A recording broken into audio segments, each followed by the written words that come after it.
بسم الله الرحمن الرحيم، والصلاة والسلام على سيدنا محمد وعلى آله وصحبه أجمعين. الحقيقة أنا تعرفت على المركز من خلال دعاية في اليوتيوب، والإعلان أعجبني جدا، وتواصلت هاتفيا مع الدكتور وتحدث معي.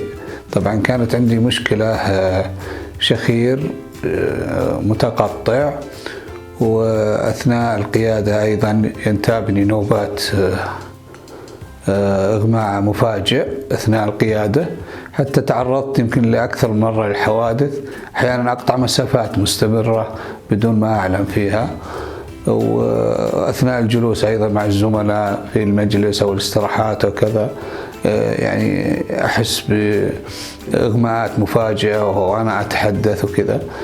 فطبعا تواصلت مع الدكتور ووصلت العيادة وعمل لي برنامج متكامل، خاصة برنامج الليزر لرفع سقف الحلق، وحصلت تحسن كبير جدا من خلال هذه الجلسات.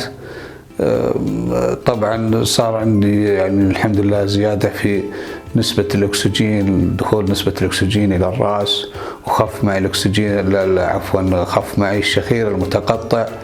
يعني أصبح لا زال يعني باقي جلسات إن شاء الله راح تثمر بإذن الله مبدئيا، يعني حسيت فيها في تحسن كبير جدا، وأنصح الجميع بالتوجه لهذا المركز وعمل هذه التجربة. أنا جربتها شخصيا، ليس إلا مثلا لأعمل دعاية أو كذا، لكن حقيقة أبغى الناس تستفيد فعلا.